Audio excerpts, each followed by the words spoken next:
नमस्कार दोस्तों, burning tips में आपका स्वागत है।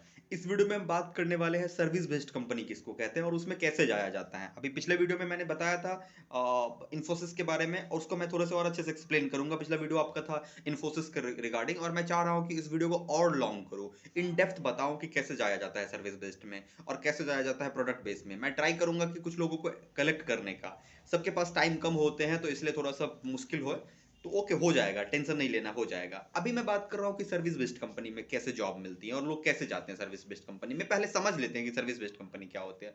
बहुत लोगों को लगता है कि सर्विस बेस्ड कंपनी का मतलब होता है कॉल सेंटर। ऐसा नहीं है दोस्त। सर्विस बेस्ड कंपनी का मतलब होता है वो कंपनी जो सर्विस प्रोवाइड करती है। एक एग्जांपल लेके देखते हैं। अगर तुम अपने गांव के, अपने शहर के डाकघर में जाओगे तो वहां पे देखोगे कि वो लोग एक सॉफ्टवेयर यूज कर रहे होते हैं और उसको तुम झुक के देखोगे। जैसे मैं बहुत ही ज्यादा क्यूरियस बंदा हूँ, मुझे एक बार पता चल गया ना तो मैं क्यूरियोसिटी के अंदर घुस जाता हूँ। मैं गया पोस्ट ऑफिस में और मैं पोस्ट ऑफिस में ऐसे करके सर को अंदर करके देखना चाह रहा हूँ कि वहां पे कौन सा सॉफ्टवेयर यूज हो रहा है। तो वो पोस्ट डाक ऑफिस वाला बोलता है ऐसे काहे देख रहे हैं। हम बोल रहे हैं वहां पे क्या लिखा है ऊपर में, थोड़ा बता दीजिए ना। उस सॉफ्टवेयर में क्या लिखा है वो थोड़ा बता दीजिए ना। तो मैंने देखा, अच्छे से देखा, बोला आके देख लो। तो मैंने अच्छे से देखा तो वो टीसीएस का था। ओके, इसी तरीके से रेलवे में होता है। रेलवे का कोई बंदा सॉफ्टवेयर यूज कर रहा है, मतलब कि रेलवे पूरा डिपार्टमेंट सॉफ्टवेयर यूज कर रहा है। तो इन सब को प्रोवाइड कौन कर रहा है? तो मैक्सिमम को टाटा कंपनी प्रोवाइड करती है। मैक्सिमम को गवर्नमेंट सेक्टर में मैक्सिमम को टाटा कंपनी प्रोवाइड करती है। तो टाटा जो टीसीएस है वो क्या कर रही है? वो सर्विस दे रही है, ठीक ना। तो ये सर्विस देने के लिए उसको कुछ बंदे चाहिए जो टेक्निकली काम करे उसके बैकएंड पे। तो वो जो होता है वो रिक्रूट करके ले जाते हैं, ठीक है। अब दूसरी बात, अब क्या है कि जो इंटायर ग्लोबल सिस्टम है, मतलब वर्ल्ड है, तो दुनिया में रिसोर्सेस की कमी है, इंडिया में रिसोर्सेस ज्यादा है, ठीक ना। तो अब क्या है कि दुनिया में जो, जैसे कि कनाडा हो गया, फिर तुम्हारा स्वीडन हो गया, लंदन हो गया, यूएसए हो गया, ऐसे बड़ी बड़ी जगह जो है, जो जगह है वहां पे जो कंपनियां हैं उसको भी चाहिए सर्विस, ठीक ना। उसको भी सॉफ्टवेयर चाहिए, तो उसको सॉफ्टवेयर कौन देगा? तो मैक्सिमम को इंडिया प्रोवाइड करती है, ठीक ना। इंडिया की जितनी बड़ी विप्रो, कैप्जेमिनाई, कॉग्निजेंट, ऐसे जितनी भी कंपनियां हैं ना वो प्रोवाइड करती हैं। गॉट इट यहाँ तक? तो इसमें क्या, इसमें हमें टेक्निकली काम करना पड़ता है। तो अब इसमें जाने के लिए क्या होता है, देखो, मोटा मोटी जितना भी सर्विस बेस्ड कंपनी में हर किसी में जाने का एक ही तरीका है। वो क्या तरीका है कि तुम्हारा जो जनरल हो वो ठीक होना चाहिए। और कोडिंग का, मैंने बार बार कहा कि कोडिंग में एक प्रोग्रामिंग लैंग्वेज तुमको बहुत ही अच्छे से आनी चाहिए। वो आइदर सी प्लस प्लस हो सकता है या जावा हो सकता है। ऑब्जेक्ट ओरिएंटेड प्रोग्रामिंग, नॉट सी, सी नहीं, आइदर सी प्लस प्लस और जावा। आगे पाइथन आए तो वो उसमें कोई प्रॉब्लम नहीं, लेकिन ये दोनों में से इन डेप्थ आना चाहिए तुम्हें। क्यों? क्योंकि कोडिंग राउंड जब होगा तो तुम्हारा इस दोनों में से किसी एक लैंग्वेज को चूज करके तुम कोड कर दोगे। मैक्सिमम वही सब कोडिंग होता है, पैलिंड्रोम, ये सब टाइप का कोडिंग होता है, तो इतना ज्यादा टफ लेने की बात नहीं है। अब बात करते हैं कि जनरल में क्या होता है। तो देखो, जैसे क्या होता है, बात को समझना कि तुम लोग अगर जूनियर इंजीनियर का प्रिपरेशन करोगे या किसी और चीज का प्रिपरेशन करोगे तो तीन चीज वहां पे पढ़ना पड़ेगा। वही तीन चीज तुम्हें प्लेसमेंट में भी काम देगा। वो तीन चीज क्या क्या? Verbal ability. वर्बल एबिलिटी का क्या मतलब होता है? इंग्लिश, जिसमें तुम्हारा वही सब आ जाएगा। क्या सेंटेंस का ऑर्डरिंग करना होगा, पैसेज का होगा, उसका रीडिंग होगा, सिनोनिम्स, सिंटोनिम्स, इरर फिल करना होगा। इस तरीके का क्वेश्चन आएगा वर्बल एबिलिटी में।